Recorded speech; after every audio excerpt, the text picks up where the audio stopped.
like I was saying na part 1. Na mgbe ha ngiri Burry Ala Igbo abia kpozia meeting. Unu ga-ahụ the meeting akpọrọ. Abia kpozia meeting. Meeting akpọrọ wo agreement. Umunne Burry no umu Burry. You know, it was an agreement reached by umunne Burry no umu Burry. So this agreement was also taken to the police station as Zone 9. Obro nilanya, I pasted it here. Umu no umu besi ofoha. Wanyenye. Here wo this thing of the agreement. You know, obro nilanya.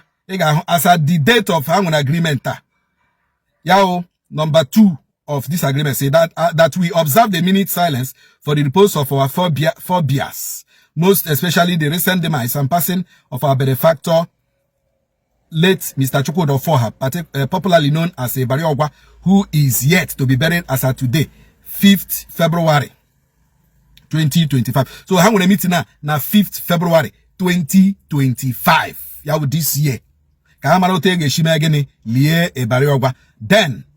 thirdly, that we shall hand over, that's we shall hand over all his properties to the local administration of our leaders. Names Sadike, Mrs. Alice Dike, and Pastor Felix Ofoha. That the lawyer, Madokaji CEO, Esquire, will be supervising our agreed decisions as a family. Now, whatever in age. Lawyer Umu Burry supervise this thing, the decisions of the family, and these are the decisions. Let me come happy you again at the decision. Now, Ageli Burry. Okay, let me read this. That all other properties and chattels of late Burry Chukwudi Ofoha, as recovered by the police is on 9 D3 office of the Assistant Inspector General of Police, shall all be handed over to Messiahs DK, Felix and Alice Dike officially on 12th day of February 2025 by the AIG office. Now, what that the mortuary tally of Aladema Hospital bearing the human remains of late Chukwudi Ofoha Burry to be handed over to our family leaders, namely Sir Luke Dike, Mrs. Alice Luke Dike, and Pastor Felix Ofoha, respectively. Now, this was their agreement that was reached. This was the agreement that was reached. Now, this agreement was saying that now I get the document and the family leaders naka. Now what are they buying? The family leaders naka. Everything, the document, document, naka. Unfortunately, this agreement Ghana Zone 9 sign a chaya. Both families have been signed. Let me read out the signatory so that exactly come a hand so that you will understand what we are saying here.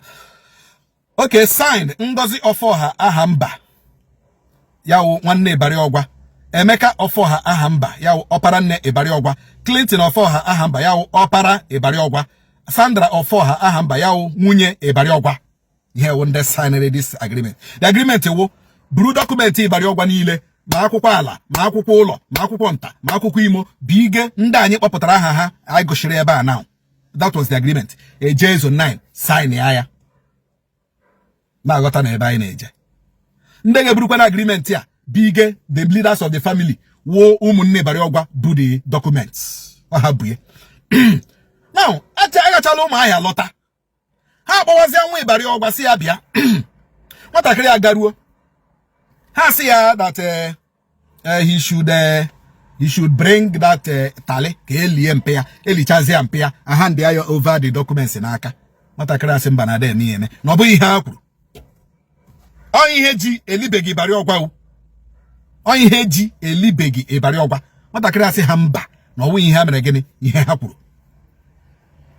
Kwelu kwala. Nwatakịrị asị ha mba na ọ bụ ihe ha mere gịnị ihe ha kwuru. That he will not hand over those the tally mpaya because oya jitale mpaya. That is why Ibariogwa is yet to be buried. Why is the brothers and sisters of Ibariogwa reluctant in handing over the documents and the properties of Ibariogwa to Ndeha Hopota, Rajikwaka Hopota? Why is it difficult for them? Now, I had an interview with that young man, and I will play it here so that you will understand exactly what we are saying. Can I know you?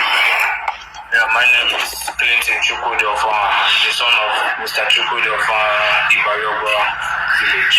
Okay, all this while people have been waiting to hear the latest, and that is why our organization, the foundation, meant for the weak and for the poor and for the downtrodden, we are interested in this matter. So, from where we stopped, or from what people had the last time, we want to know what is the latest about the death and, of course, the burial of your father, late Ibariogwa. Yes, I would love to bury my father, but what is keeping us waiting is that my aunties and uncle, they don't want to release my daddy's belongings, the documents. They don't want us to go back to my father's house. They don't want us to, they just want us to leave us over in a place where there's no light, no water, nothing. They don't care if we are eating. Since from January, from July till now, they don't care if they don't. July of which year? July last year, 2024. 2024, yes. So where did they get people? They killed us in Umugoma, Imo House. What happened to your father's house? I don't know. They just asked my father to ask us that let us go back to the rented apartments, that we should, all of us and my mom, we should stay there for the mentor until he comes back. Okay. So it's okay. Let us. My sister said maybe it's going to what dad said. So okay, we agreed. We now moving over there. Now, what documents are you talking about? Can you mention those documents that they are holding? Okay, the documents of the house, the documents of my daddy's business premises, the cars, everything. Even the village house, the documents too. Okay. What he have used to buy so many things, all the documents. That the ones that father have plots of land before he died. Yes. Okay. And they are also holding the documents. Yes. And you are saying that the documents are in possession of your uncle. My uncle and aunties. Yes. Okay. And now, what do you want? First, I want them to release what belongs to my dad to give to us. And second, I also want justice for my dad because it's been a while, like since 8 months. I don't want to go far, but it's still bothering me. I don't want to just go that far. They kept this from us, abandoned us, did like nothing happened, just as if we are nothing, they will not do. Una anolaya site n'ọnụ nwa Ibariogwa that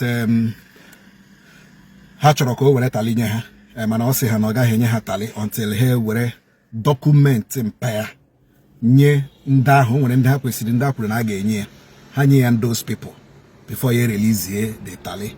So before I conclude, I would like to make this statement.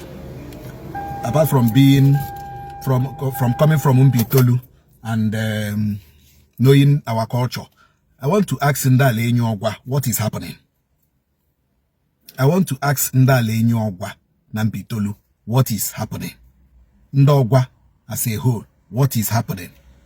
Ndeba isekwa na ewu okenye anaghị anọ n'ụlọ ewu amụọ n'ọgbịrị. Ndebe anyị si na akụkata aka n'obi egosi ndị mmụọ ebe ndị dị mmadụ. Ndebe anyị sikwa na ebe nwata na-ebe akwa atụ aka ma nne ya anọghị ya nna ya nọrọ ya. Ndị ala enyi ọgwa what is happening? Ndị eze ọgwa what is happening? Ndị president general se nwere n'ọgwa what is happening? Ndị nze nwere n'ọgwa what is happening? Ndị isi obodo, ndị isi ala enwere n'ọgwa what is happening? Ndị omenala enwere n'ọgwa what is happening?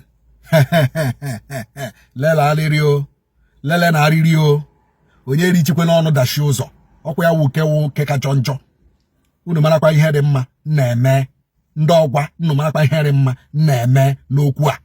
Ekwuchakwa m, ọkwa ogu ka m na-atụ, aka ka m na-asha, ana m ekwupụrụ Olisa, ana m ekwupụrụ Chukwu okike abịama na-ekwu ihe enu si m kwuo na-ekwu ihe ana si m kwuo ndị ọgwa ọ dị mma ndewonu